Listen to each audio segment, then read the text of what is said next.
Crimechurch by Michael Botur, read by the author. CHONG'S story, Chapter 8, Riders Forever, Forever Riders. We don't tempt fate by driving past Garden City narc beaters. If they spot us, they will swarm us and they will whack us on Blenheim Road. Nah, what we got to do is we got to serve up revenge slow and cold. So, Loverboy and Smash, they head straight over to the 61's clubhouse to try and get them on our side before the heads do. Blako says his crew has not always gotten along with the 61's, and Doggo's just made it worse, kicking their dealers out of a couple of pubs. So Loverboy and Smash have got to call in decades of favours from back in the 70s. Try a little Garden City solidarity. Remember when we saved your ass from the Devil's Henchmen? Remember when we got our fucking Red Wings together and that chick drip period blood all over the hood of your car? Remember when we done that poker run to Picton? Blackie has a computer at his house, and they all have a cup of tea and strategise, and then they smoke and go to war, fanning out across the city.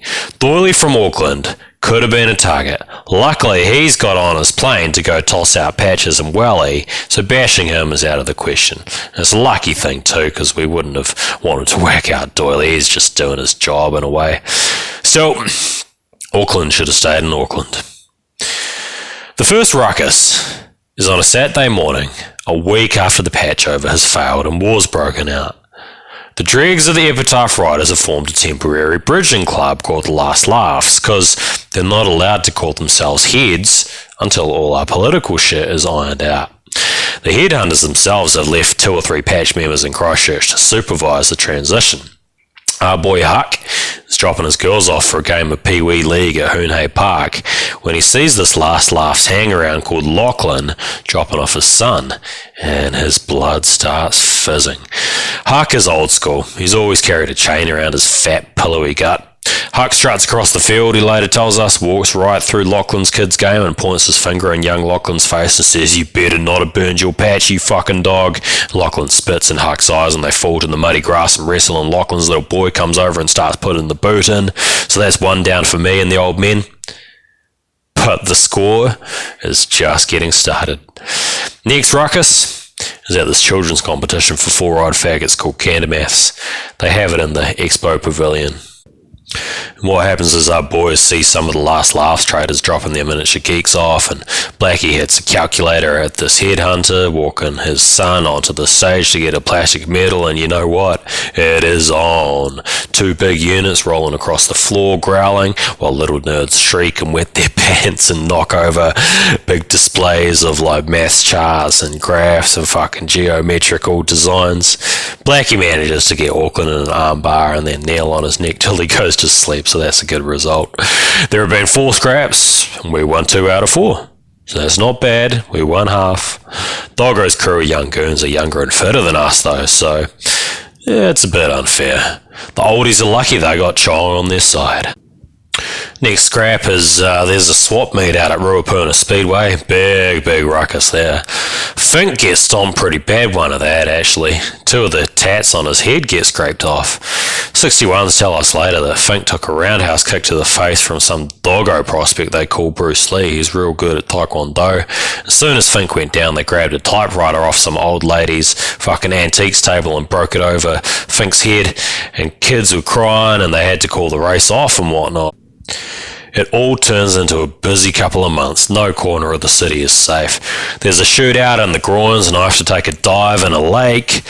There's a scrap with bats and hammers in the Heathcote River outside Princess Margaret Hospital. There's raping a last laugher up the arse in the cornfields to teach him a lesson. Then there's a Warriors game on at the stadium. Far out. One nigger gets a 9-kilo gas bottle in the head, fucking pulled out of a fucking hot dog caravan and chucked at him. Another dude storms the donut caravan and flings a scoop of fry oil at people. Broken bottles, teeth on the tarmac. The worst one is what the press calls candy floss carnage. It happens exactly 1 month after we first declare war. So, we're at the Canterbury Country Carnival. It's full of tractors and hay rides and farmers. Me and a couple of Blako's sons, we see this chickie pie smoking on the grass. This chickie pie is the old lady at one of the heads. Her man turns out to be around. We find him on the bouncy castle.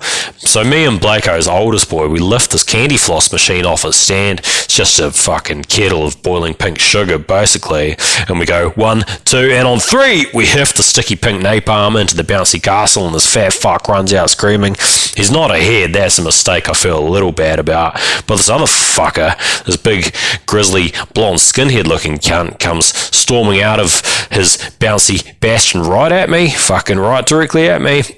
We tumble into this aquarium that this little girl has been using to show off her tropical fish, and Chongy gets a bum full of glass as I land on it, and the fish are gasping for air, and I'm tearing out this cunt's goatee, and half his jaw comes with it, and I figure I may as well take the cunt's eye out too, and the only thing to do it with is a corn dog stick, so I'm jamming the corn dog handle into the soft spot behind his head's eye, and the kids are screaming for their mums, and there's sirens in the distance, then a wall up like an earthquake in my skull, and as I'm trying to pull 4 versions of the world into one, I see I've been whacked with a giant wooden chest pawn that this fella is wielding, and I'm seeing brown because there's fucking red blood dribbling into my eyes, and I can't really stay awake, sort of sleepy, fading, wobbling.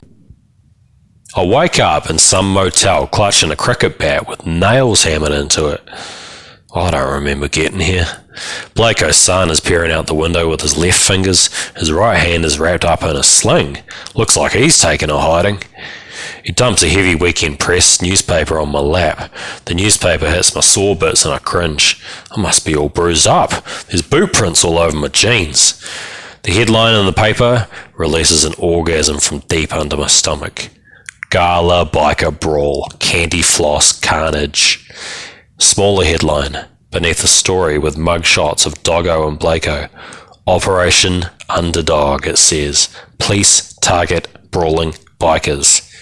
So you've earned yourself a special police operation, eh, Chongy? You're famous, boy. You found your calling. It's time you got yourself some wheels.